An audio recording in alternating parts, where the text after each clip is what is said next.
টকা যদি মহিলাৰ একাউণ্টত যায় গোটে টকাটো ঘৰৰ কামত আহিব গিৰিয়েকসকলৰ কষ্ট কমিব স্বামীৰ কষ্ট কমিব আৰু মই তেতিয়া প্ৰমাণ পালো এইবাৰ সেপ্টেম্বৰ মাহত অলপ দিনৰ কাৰণে অৰুণোদয় বন্ধ হৈ আছিল মিটিঙত পুৰুষবিলাকে মোক খুদে মামা অৰুণোদয় কেতিয়া আহিব তেতিয়া মই বুজি পালো যে অৰুণোদয়টো হোৱা কাৰণে ঘৰত পতি বা হাজবেণ্ড স্বামীয়ে 9 তাৰিখৰ পৰাই আমাৰ পত্নীসকলক বেছিকৈ মৰম কৰা আৰম্ভ কৰে কাৰণ 10 তাৰিখে অৰুণোদয় সোমাব আমাৰ এই অৰুণোদয়ে অসমৰ 40 লাখ মহিলাক এটা সন্মান দিছে টকাটো কিমান ডাঙৰ কথা নহয় আজি ঘৰখনৰ পৰিচালনা মহিলা গৰাকীয়ে এটা অৱদান আগবঢ়াব পাৰিছে আৰু তাৰ কাৰণে আজি আমাৰ ঘৰত আমাৰ মহিলাসকলৰ সন্মান বাঢ়িছে আগতে আমাৰ ছোৱালীক মানুহৰ ঘৰত টকা পইচাৰ অভাৱ আছিল কলেজত পঢ়ুৱাবৰ কাৰণে টকা নাছিল ছোৱালীক সৰুতে বিয়া দি দিছিল আমি আৰম্ভ কৰিলো যে নহয় এই ছোৱালীজনীয়ে কালি মহিলা হ'ব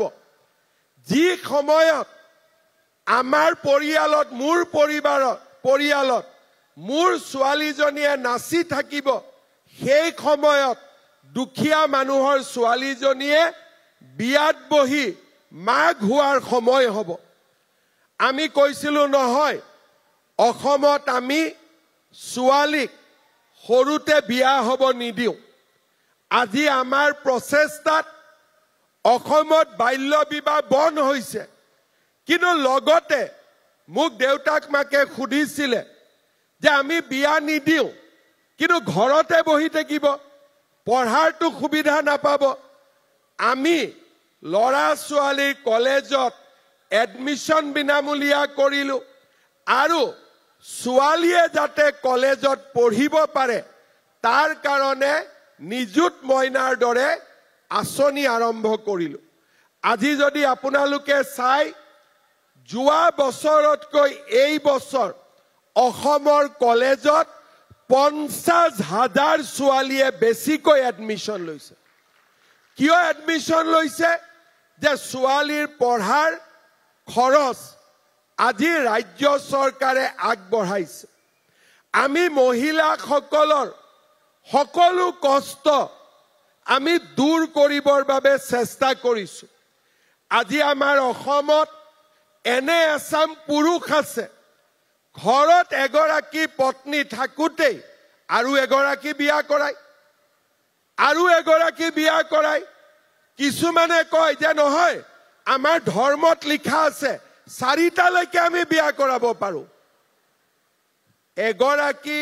ঘৰত পত্নী থাকুতে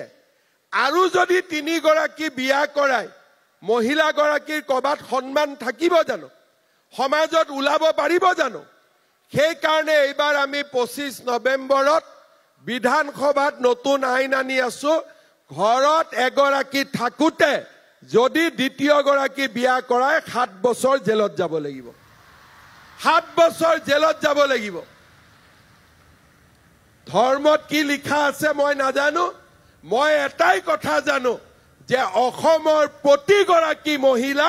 সন্মানৰ সৈতে জীয়াই থাকিব পাৰিব লাগিব